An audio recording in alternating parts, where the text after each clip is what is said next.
Hello, everybody. We're back.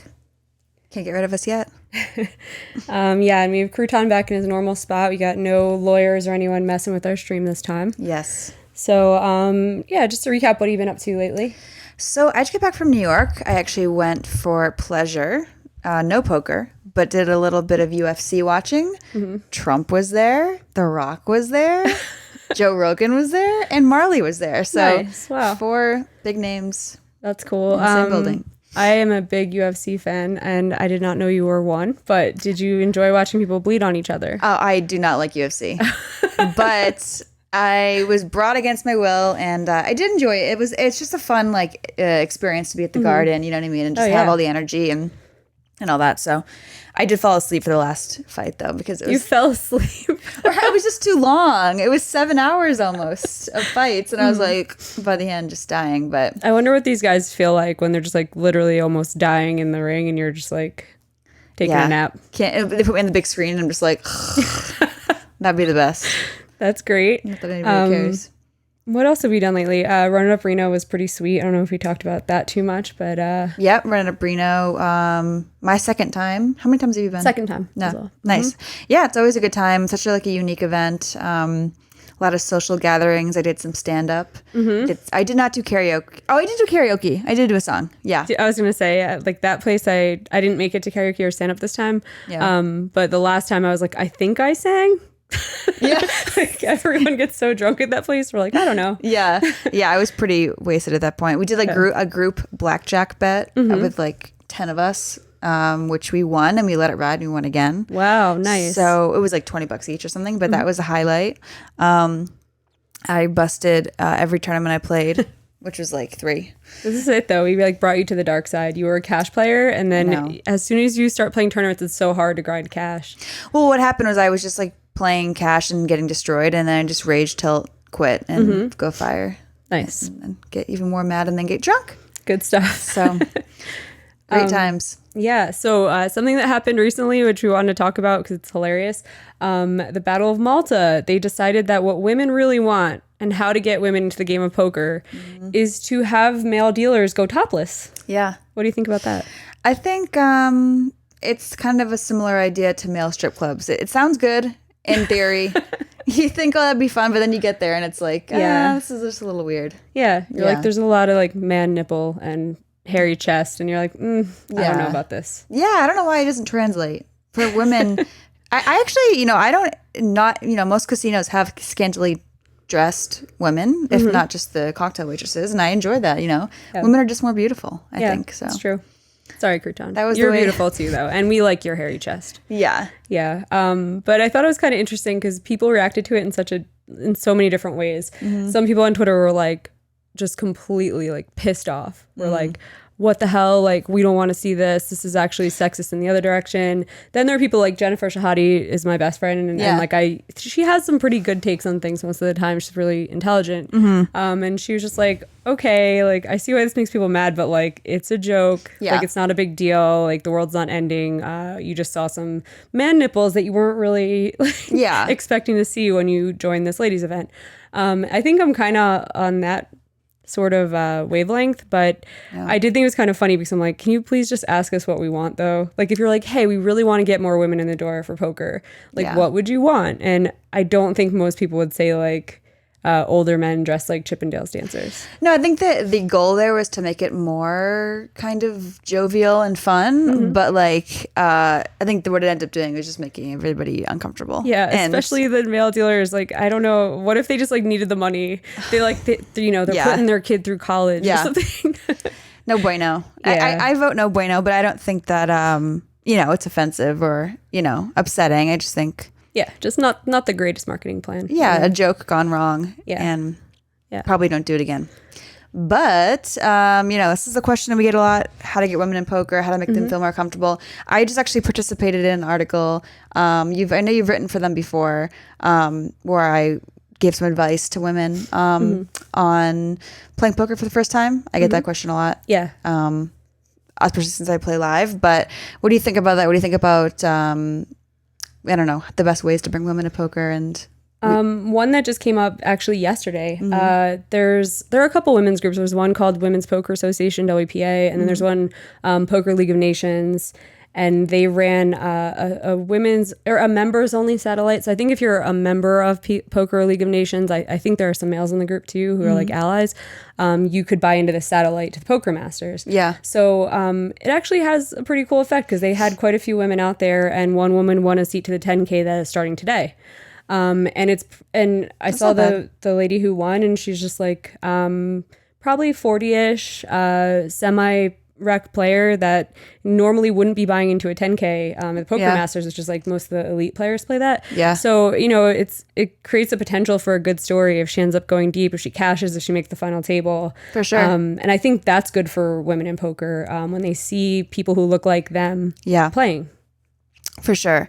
Yeah, I think that's important, and getting people to do it in the first place is tough. I think it's intimidating. It is intimidating. Yeah. Oh, I fucked up so much the first few times I played live poker, and just I remember feeling like a degenerate. Like really, telling my friends this, and they were laughing at me because they were just dudes who played poker, and they're like, "You feel weird walking to a casino by yourself?" I'm like, "Yeah." The first couple months I was playing, I would drive there and be like, "Oh, I feel like such a degen, like walking in this casino by myself," because people all look at you and they're like, "What are you doing here?" In the poker room, especially, they're like, "What?" Like you sit at the table.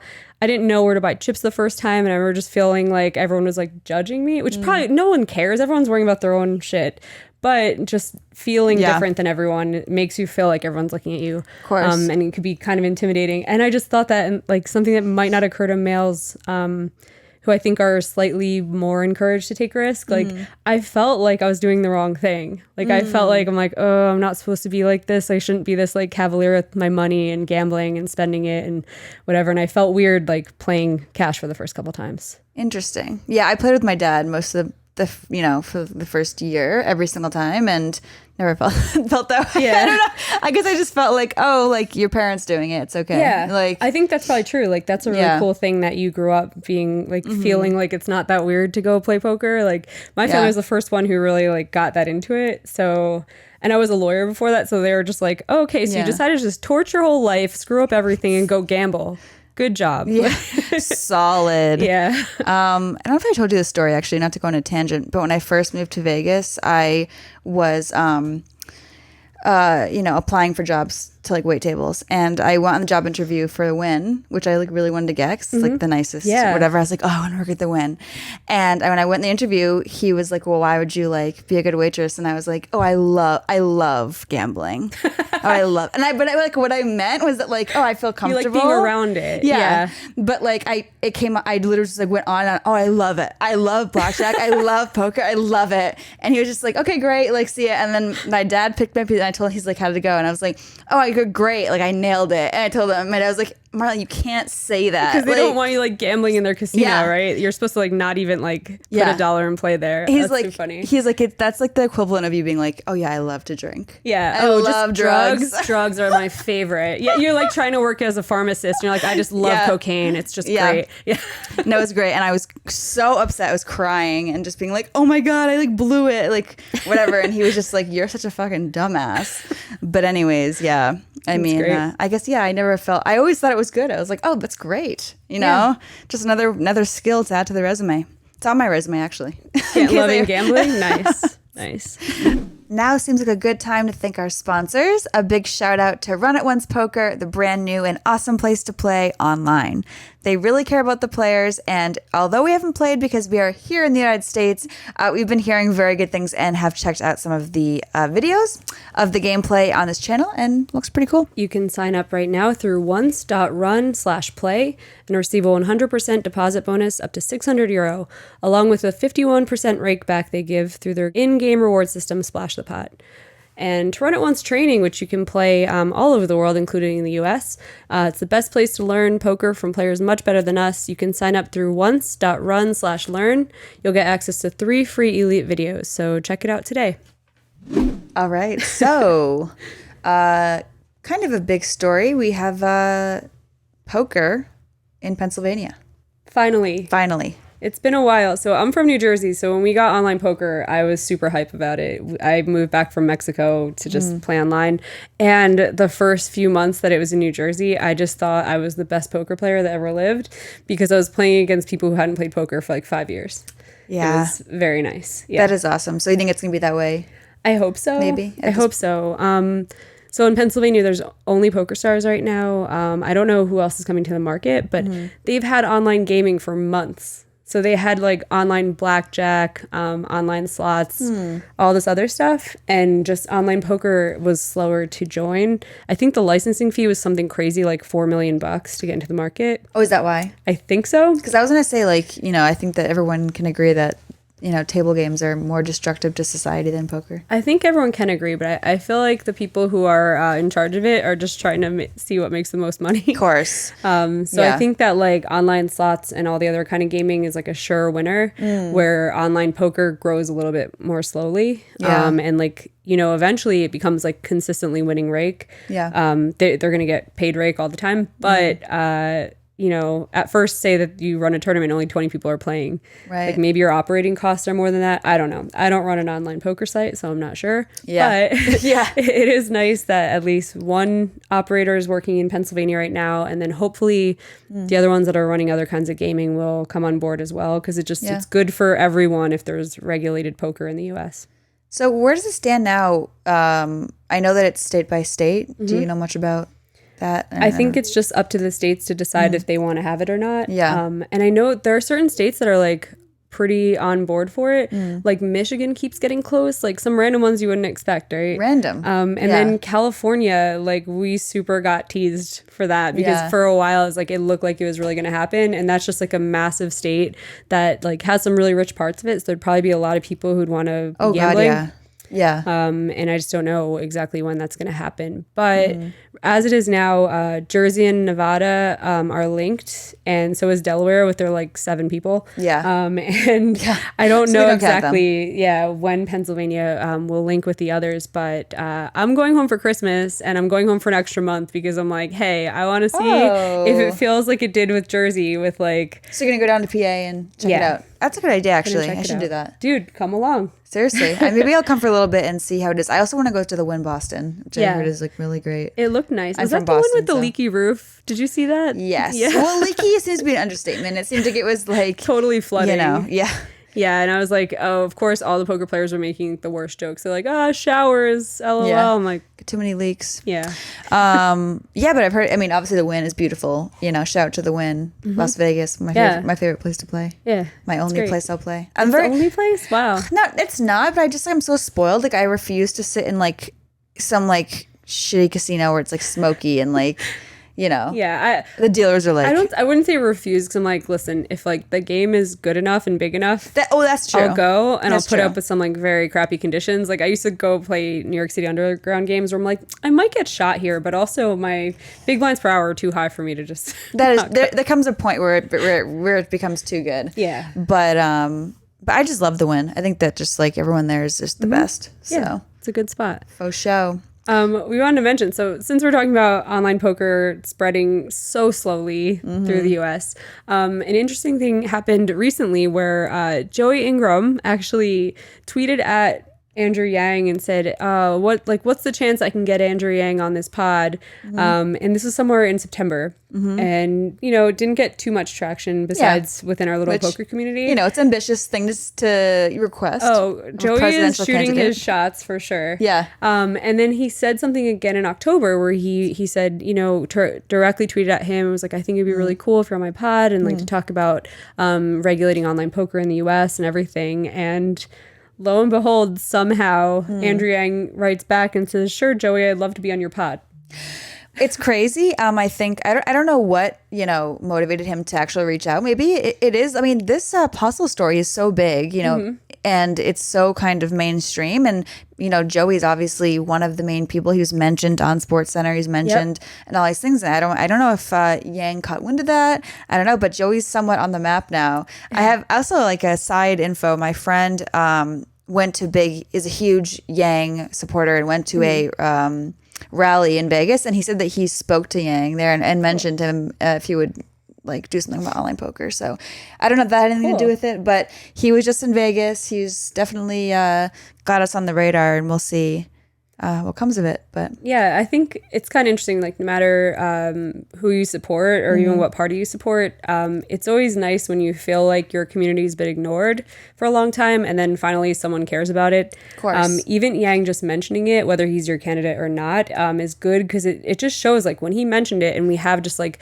thousands of likes and all these retweets and people who are like very excited about online poker being talked about. Yeah. Like candidates will care about what their constituents care about. Of course. So pretty much if we show that like we all really are interested in this and that there's so many people in the US who are like, hey, we're the land of the free, but we can't play online poker. If we want to, like we can go almost anywhere else in the world and play. Yeah. But we're banned from playing. That seems kind of crazy. And I think that this at least opens up some candidates' eyes that we do care about this and that like people may actually be like, there are people who don't vote at all who now want to vote for him. Me, I've never voted. I've never voted. I never wanted to, never planned to. I'm not very into politics, but yeah, I vote. I mean, I will say this personally, not to get too political. I've always kind of been a Yang supporter, for months, but this definitely was another great, big check mark for me that I think he's great. But yeah, I again, it's just nice to hear someone acknowledge it and at least have it known that they're thinking about it, and it makes you feel good when you're a niche industry that, of course, getting online poker legalized, probably isn't as important as universal healthcare. There's a lot of stuff there's a lot of stuff that's more important. I'm happy if it makes some people care more about voting, about politics. Crouton. Apparently Crouton's a Republican because he's like, stop talking about Andrew Yang. No. Crunch, crunch, crunch, crunch. Are you Republican? Yeah. But that'll be interesting if he actually goes on Joey's pod. Hey, puppy. That'd Relax, be sick. buddy. That'd be sick. It's just kind of ridiculous because I'm friends with Joey, but I would have made fun of him and been like, oh my God, it's like those guys that tweet at porn stars are like, so like, are you busy? I'm in Vegas too. Dude. It's like that level of like craziness where I'm just like, okay, you're just shooting your shot everywhere. But who am I to say, because he actually gets him to say, yes, I'll go on your pod. Yeah. Hey, you got to aim big. Yeah. Right? Maybe we should reach out to some celebrity guests. Lady Gaga, we just want to have you on our pod if you're interested. I know you're listening right now, so yeah. We gotta get some big guests on. Who would be your person if you got to pick someone? Well, obviously no. We have a friend here in the audience who's raising his hand. The audience is one dog and one boy. That's great. Yeah. Well, I love my Chris D'Elia. Also Bill Burr, huge fan. And that's actually who's here. Chris D'Elia is in the audience with Crouton. And yeah, we appreciate you taking your time out to watch our pod. So. Yeah. It's a little nerve-wracking having them. Crouton's now eating a water bottle. This is very important stuff we're reporting on today. All right, so I am playing on Live at the Bike this week. I've played on Live at the Bike many times. It's a great broadcast and very well run. Shout out to the Bike Casino. Have you played on there at all? I have not. I'm pretty lazy, and living in Vegas, I'm like, I could sit and just like play online with Crouton or go play like 10 minutes from my house. It's tough to get me to leave Vegas. Yeah. I mean, I will say that the traveling is like kind of wearing me down a little bit, but I do enjoy just like going to the different rooms and checking it out. And they do such a good job of just putting it on. LA just has this like pool of players that it's, unmatched, I feel like. Just like people of like all different kinds of, lifestyles of, infinite money and infinite gamble, and something about that place is special. So they keep pulling me in. I've thought about moving there many times, but Vegas is just too good of a place to live. Yeah. And then also I just watched some video this morning that was on Twitter about like the LA traffic, and it was like every 10 years they just add one lane to the biggest highway and they're like, this will solve everything. And it just doesn't. So yeah, I feel like it's kind of cool living in Vegas because then you can get there within like an hour. For sure. A cheap flight if you really want to. Yeah, I'm actually driving up myself this time. You're going to contribute to that traffic? Yeah, I want to. My goal is to contribute to global warming. Oh, okay, good. Yeah. Well, a flight would also help that. Yeah, that's good. That's good. You're like, you just want to leave the biggest carbon footprint that you can? Yeah, 20-minute showers, just like all the lights on, just as much as I can, really. Yeah. But looking forward to that, and hopefully it will go well. I haven't played too much poker since Reno, just because I want to take a little bit of a break. But I like to still play a lot these days, but just like to save it for like a really good time. Yeah. You know, and it's cool. It's nice that you're invited to like live streams and stuff, because that's when I will say yes to all that. Like, I like playing on Poker After Dark, and I like shot taking. That's like what I've been doing the last like 2 months. I'm like, I grind so intelligently at home. Just like, oh, I shouldn't really buy into this 500. I should really try to settle it in. I won't play if I don't settle it in. And then I'm like, oh, it's a 5K sit and go with like the most variance ever on Poker After Dark. I'll play 2 of them. So stupid. But how was that, by the way? I caught a little bit of it. Really fun. The lineups were really fun, but I felt like I was like dealt out. Like, it was just card dead. There are 15-minute levels. And what's funny is like, because there's like a whole production that when someone's all in, they're like, stop, get their reactions. Don't put the turn out yet. Let's see if they have anything to say. And I'm like, oh my God, every all in is like 2 or 3 minutes long. Ugh. So I'm like, all right, I'm going to see approximately like 20 hands of poker today. Hope I get good cards. Yeah. So that high was variance. Very high variance, a little disappointing to shot take and have it go poorly, but also like the lineup was great and it was fun. And yeah, I don't know. That's kind of like what I like to do for entertainment too. So like, I can't even get too upset about it, because I don't buy like clearly expensive clothes, or like, you know, a fancy dog. He was our little shelter dog. I don't really like spend money on stuff like that. So I kind of feel like the shot taking is like entertainment value too. Yeah. I mean, so where do you stand on that? Do you do a lot of shot taking, or how much of your bankroll is not a lot, on the but table? just this last at any month, given time? Last month bankroll on table. Oh, whoa. Like, I've seriously, like, I watched your first vlog to just get some tips on like what to do in your busto. Yeah, exactly. So I've been working really hard at night. If you guys haven't seen my vlog, because you live under a rock, you should watch that immediately. It's very entertaining. Yeah, so yeah, I've been applying at certain, you know, I work part-time at Treasures now, so it's been going very well. No, like, I usually don't shot take that much, but last month, I just did all the shot taking in the land. Like, I played a 5K WPT at Best Bet and like thankfully cashed that, or else it would have been a really bad month. But then like 2 5Ks, sit and goes, Poker After Dark. Yeah.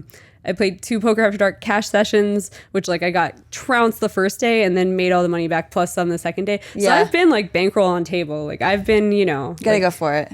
Yeah, I went for it. And I had like almost a break-even month, which is so boring. Like, I should either be like destitute right now or rich, but I'm just kind of just chilling. That's not a bad result though when you're shot taking. That's what I'm saying. It was fun. I actually had a lot of fun playing poker, which is important, because then you feel like motivated to study and grind the stuff you should be grinding. I feel like that's what shot taking is good for, is like reminding you that like you like this game and like you get the adrenaline flowing a little bit when you're you know, risking a little bit too much. For sure. Yeah, I do that. I try to do a little bit of that myself. I don't think I do enough of it. Obviously, you know, I'm staked for bigger games, but even the smaller games, sometimes I shy away from it like a little bit. Like, like, it's really 10-20. I can't really lose. No, but that's smart. I think like if you have other things that you do for money, you can afford to shot take a little bit. If you're literally like, my bankroll and my life roll are the exact same thing, the only way to replenish them is to make money in poker, then like shot taking is so costly and like your risk of ruin is too high and like you should never do that. But yeah, I think that if you have ways of making money, and if you know that if you're like a proven winner at smaller stakes, and you know that like if you shot take and it goes really poorly, that you can still move down and be fine. It's okay. But this is what I'm telling myself as I just punt around $5,000 randomly. For sure. I mean, but you gotta have options, I think, is the key. And you know what? Fuck it. I'll bankroll on table this week. Anyone listening to our pod, like, please don't go lose all your money. Just don't listen to us. Like, there's a healthy mix. I think we know people that are constantly whole bankroll on table, and then people, you know, my roommate for one, you know, is like very on the other end of the spectrum, like very good poker player, but, you know, plays 2-5 at the win, like, you know, probably like one of the best players in the game, and is way overrolled for it, but just like is like, fuck it, I don't care, I just like want to crush this game and don't give a fuck. He swings like crazy though. He plays like 2-5. Oh, he goes on like a 30K downswing like monthly, but then we'll go on like a 50K upswing. He's insane. Win is kind of interesting. It's like 2-5 plus. It's not really 2-5. It's a really deep big game. Yeah, it's a big game. And you know, but I don't really think you need like a 6-figure bankroll to be probably not. Playing that. I like, that's refreshing though to hear. Yeah, I don't know. I know a lot of people who are taking it the other way completely, that they're just like, well, I own 10K and there's a 10K tomorrow at the Aria. And it's just like, I know a lot of people like that, and it's like, oh, those people stress me out. Like, even watching it stresses me out, because I'm just like, oh, you're a good player, but you're like giving yourself every chance to fail. Yeah, that stress is too much for me. But yeah, that wraps it up for this episode, I think. We'll report more back with some possible drama as it develops and more bankroll busting. Yeah, drama. And also I'm sure Lady Gaga will listen to this and she'll be on the pod very soon, so we'll let you guys know. All right, guys. Bye. Bye.